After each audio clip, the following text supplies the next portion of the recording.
Hello friends, welcome once again our YouTube channel doctor Bhushan's biology. तो last time हमने क्या discuss किया था? हम डिस्कस कर रहे हैं unit number 3 chapter number 10 NCERT की बुक में से cell cycle and cell division. तो लास्ट लेक्चर में हमने डिस्कस किया था phases of interphase in detail. जीवन क्या है, जीवन में क्या वर्क होता है, एस में क्या होता है और G2 में क्या होता है, इसके बारे में हमने डिस्कस किया था। आज हम डिस्कस करेंगे एम फेज के बारे में। एम फेज क्या है? अभी हमने देखा है एम फेज क्या है, तो जो भी सेल साइकिल है उसमें दो फेजेस है। पहली फेज कौन सी है? पहली फेज आएगी इंटरफेज और दूसरी आएगी एम फेज। तो आज डिस्कस करेंगे एम फेज के बारे में। अभी देखिएगा, सेल साइकिल ये जो है ऑर्गेनिज्म अगर अलग है, ऑर्गेनिज्म टू ऑर्गेनिज्म जो ड्यूरेशन है सेल साइकिल का वो होता है वेरी। ड्यूरेशन वेरी होता है, वेरी मतलब अलग अलग होगा ऑर्गेनिज्म टू ऑर्गेनिज्म। आप कहोगे कैसे सर? तो चलो यहाँ पे अगर मैं एक एग्जांपल लेता हूँ, ह्यूमन सेल साइकिल को अगर मैं कंसीडर करता हूँ तो ह्यूमन का सेल साइकिल जो है उसका ड्यूरेशन है 24 आवर्स। 24 आवर्स 24 घंटे यहाँ पे लगेंगे। तो यहाँ पे अगर मैं कंसीडर करता हूँ दूसरा, तो उसमें क्या ईस्ट अगर मैं कंसीडर करता हूँ तो ईस्ट के लिए देखिएगा खाली 90 मिनट्स का टाइम यहाँ पे लगता है। तो यहाँ पे 24 आवर्स या फिर 90 मिनट्स कैसे लगते हैं? समझो, आप कहोगे, आपके दिमाग में ये भी क्वेश्चन आएगा, सर आपने 24 आवर्स कर दिए लेकिन कैसे, कहां से आए? तो एक ह्यूमन सेल कल्चर किया गया, वहां पे ह्यूमन सेल रखी गई और इसको डिवीजन में कितना टाइम लगता है इसके बारे में स्टडी किया गया। तो यहाँ पे इन्होंने ये ऑब्जर्व किया है, तो 24 आवर्स ये जो भी है 24 घंटे एक सेल को डिवाइड होने में लगते हैं। तो यहाँ से ये रिजल्ट निकला है, यहाँ से ऑब्जर्वेशन निकले। तो इस बेसिस पे हम आपको कहते हैं ह्यूमन सेल साइकिल को अगर हम कंसीडर करेंगे तो 24 आवर्स 24 घंटे लगेंगे सेल डिवीजन में, सेल साइकिल में। और दूसरा ईस्ट को अगर मैं कंसीडर करता हूं तो 90 मिनट्स का टाइम यहाँ पे लगता है। ये हो गया organism to organism vary, organism to organism ये वेरी हो गया। लेकिन यहाँ पे दूसरा एक पॉइंट ये भी है, अगर सेल टू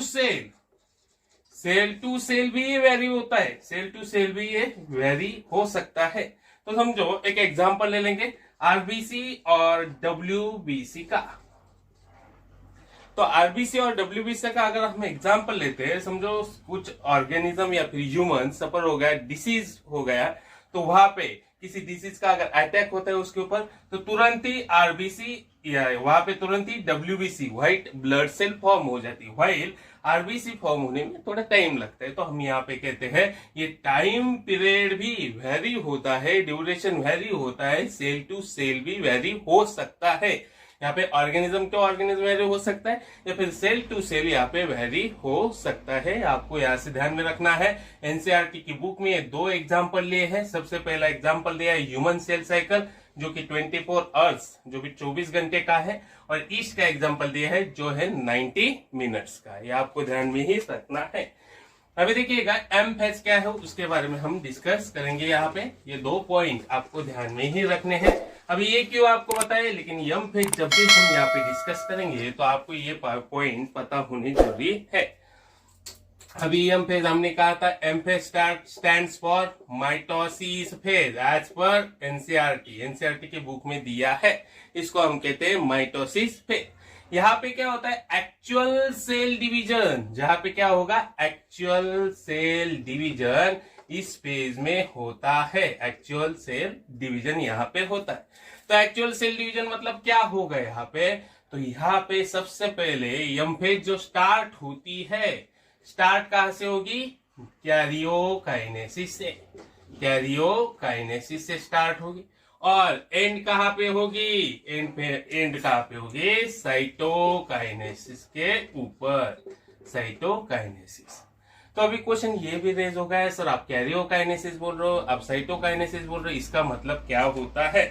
अभी हमने ये डिस्कस किया है, कैरियो मतलब कैरी ऑन मतलब न्यूक्लियस, और काइनेसिस का क्या मतलब होगा?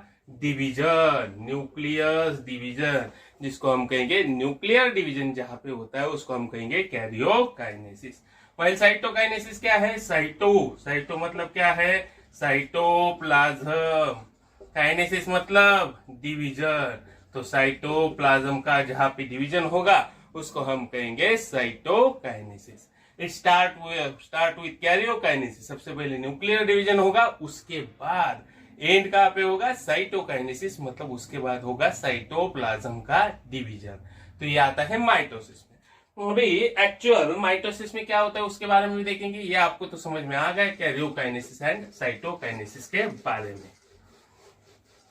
अभी देखिएगा एम फेज में क्या क्या होता है। अगर मैं माइटोसिस कह रहा हूं तो यहाँ पे जो मैंने आपको कहा है कैरियोकाइनेसिस मतलब न्यूक्लियर डिवीजन, तो सेपरेशन ऑफ डॉटर क्रोमोसोम वहां पे हम कह सकते हैं सेपरेशन ऑफ डॉटर क्रोमोसोम। अभी देखिएगा यहाँ पे इस पेज में major reorganisation of all structural component of cell यहाँ पे होता है। तो रीऑर्गेनाइजेशन आपको देखने को मिलेगा, वो भी आपको बता देंगे कैसे यहाँ पे देखने को मिलता है, उसके बारे में भी मैं आपको यहाँ से बता दूंगा। अभी एम पेज यहाँ पे क्या है? जो भी पेरेंट सेल है या फिर जो भी डॉटर सेल है, इसमें इक्वल नंबर होता है क्रोमोसोम का। इक्वल नंबर ऑफ क्रोमोसोम, तो इसको ही हम क्या कहते हैं? Equational division. इसको ही क्या कहा जाएगा? Equational division. क्यों कहा जाएगा? इक्वल नंबर ऑफ क्रोमोसोम किसमें? पेरेंट एंड डॉटर में। तो एम फेज को हम क्या कहते हैं? माइटोसिस। माइटोसिस मतलब इक्वेशनल डिवीजन। इक्वेशनल डिवीजन क्यों कहेंगे? Equal number of chromosome in parent as well as in daughter, दोनों में सिमिलर नंबर होगा क्रोमोसोम का। इक्वेशनल मतलब इक्वल मतलब सिमिलर, तो सिमिलर होगा क्रोमोसोम का नंबर, इसको हम कहेंगे जो भी है इक्वेशनल डिवीजन, और उसको ही कहा जाएगा माइटोसिस।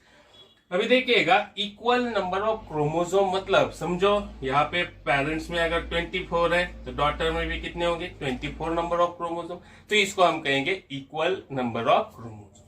अभी जैसे कि मैंने आपको कहा है एम फेज जो है उसमें क्या क्या होता है? कैरियोकाइनेसिस होता है, और दूसरा क्या होता है? उसमें होता है दूसरा साइटोकाइनेसिस। तो न्यूक्लियर डिवीजन जो भी होगा इसमें कुछ फेजेस आती है माइटोसिस में। तो माइटोसिस में न्यूक्लियर डिवीजन जो होगा, न्यूक्लियर डिवीजन में फेजेस होंगी। अभी देखिएगा इसकी क्लियर कट आइडिया कहीं पे नहीं दी हुई है, जस्ट हम क्या करते हैं यहाँ पे हम कहेंगे एक अप्रोक्सीमेटली या ऐसे ऐसे हो सकता है ऐसा बताते हैं। एक्चुअल सेल साइकिल की क्लियर कट आइडिया, ये जो भी सेल साइकिल में जो भी डिवीजन होती है, जैसे कि हम कहेंगे न्यूक्लियर डिवीजन होते हैं, उसके बारे में क्लियर कट आइडिया हम बता नहीं सकते, दी हुई नहीं होती है, हम खाली यहाँ पे अंदाजा लगा लेते हैं। अभी न्यूक्लियर डिवीजन होता है तो 4 फेजेस में होता है। तो सबसे पहले आएगी प्रोफेज, दूसरी आएगी मेटाफेज, तीसरी कौन सी होती है? एनाफेज, और फोर्थ वन होती है टीलोफेज।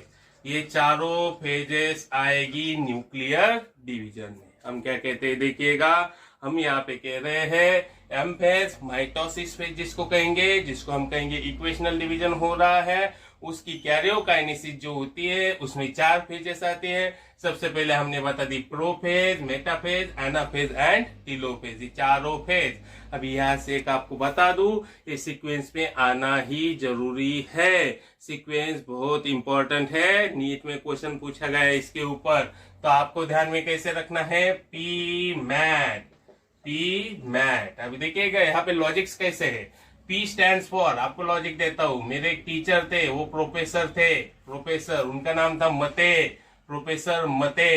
तो देखिएगा पी मैट, प्रोफेसर मते, ये उनका नाम आ गया। तो ये देखिएगा, तो यहाँ से आपको सीक्वेंस भी ध्यान में आ जाएगा, प्रोफेज, मेटाफेज, एनाफेज, टीलोफेज। तो ये आपको ऐसे ही लॉजिक्स ढूंढ निकालने हैं। जैसे कि आप ये लॉजिक्स अगर ढूंढ निकालते हो तो इजीली आप इसको ध्यान में रख सकते हो, इस सीक्वेंस को ध्यान में इजीली रख सकते हो। अभी प्रोफेज किसे कहेंगे? प्रो मतलब फर्स्ट, फेज मतलब क्या होती है? स्टेज। तो फर्स्ट स्टेज जिसको कहेंगे वो होगा प्रोफेज। मेटा का मीनिंग होता है, मेटा का मीनिंग क्या होगा, मिडल। और फेज का मीनिंग क्या होता है, जो कि पहले हमने डिस्कस किया है, फेज मतलब स्टेज। तो यहाँ पे मिडल स्टेज, वो आपको डिटेल में समझा देंगे मिडल क्यों कहेंगे। आना, आना का मतलब होता है, आना मतलब अप, आना का मीनिंग क्या होता है, अप। फेज मतलब क्या होगा, फेज का मीनिंग होता है स्टेज, अप स्टेज। यहाँ पे ध्यान दीजिएगा, जब हम डिटेल में देखेंगे तो आपको इसका अंदाजा आ जाएगा। टीलो, टीलो का मतलब क्या होगा, टीलो का मतलब होता है एंड। फेज का मतलब क्या होगा, स्टेज, तो एंड स्टेज। तो देखिएगा, फर्स्ट मतलब प्रोफेज, टीलो मतलब एंड स्टेज, ये आपको इजीली ध्यान में रह सकता है। तो इसकी डिटेल हम नेक्स्ट वीडियो में देखने ही वाले हैं, क्या क्या होता है इसमें, ये हम देखने ही वाले हैं। तो हमने क्या डिस्कस किया, अभी आपको यहाँ से ध्यान में रखना है, कैरियोकाइनेसिस जिसको हम न्यूक्लियर डिवीजन कहेंगे, साइटोकाइनेसिस जिसको हम साइटोप्लाज्म का डिवीजन कहेंगे, जो भी ह्यूमन सेल साइकिल है 24 आवर्स का उसका टाइम है, ईस्ट की सेल साइकिल है 90 मिनट्स वो चलती है, ये आपको ध्यान में ही रखना है, ध्यान में ही रख दीजिएगा। और उसके बाद हमने क्या दिया है, अगर हम कहते हैं एम फेज तो एक्चुअल सेल डिवीजन वहां पे होता है, और यहाँ पे जब भी हम 24 आवर्स का सेल साइकिल कंसिडर करते हैं तो एम फेज खाली 5% उसका ड्यूरेशन होता है, तो खाली 1 घंटा एम फेज चलेगी। 23 आवर जो भी होगी इंटरफेज चलेगी, 1 घंटा एम फेज चलेगी, आपको ध्यान में ही रखना है। 1 ही घंटा एम फेज चलती है, it last for 1 hour of total cell cycle duration.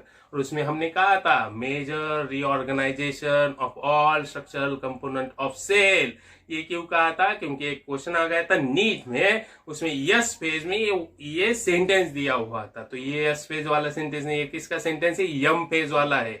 तो आपको यहाँ इसलिए पूरा सेंटेंस लिखवा के दिया था मैंने वहां पे। अभी देखिएगा यहाँ पे कितनी यम फेज, माइटोसिस जिसको हम इक्वेशनल कहेंगे, इक्वेशनल डिवीजन कहेंगे, उसकी 4 फेजेस पर होगी, prophase, metaphase, anaphase, telophase. Pro मतलब फर्स्ट, फर्स्ट वाली स्टेज जो होगी उसको प्रोफेज कहेंगे। मेटा मतलब मिडल, मिडल वाली स्टेज जिसको मेटाफेज कहेंगे।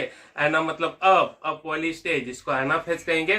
और टीलो मतलब एंड, एंड वाली जो स्टेज होगी उसको हम क्या कहेंगे, टीलोफेज। तो ये चारों फेजेस यहाँ पे मैंने आपको बता दी है। इसका सीक्वेंस क्या है, पीमैट, प्रोफेसर मते, प्रोफेज मतलब मेटाफेज, एनाफेज एंड टीलोफेज, ये ध्यान में ही रखना है। पिछले कुछ नीट में इसके ऊपर आपको क्वेश्चन मिलेगा, वो भी लास्ट में हम डिस्कस करने ही वाले हैं।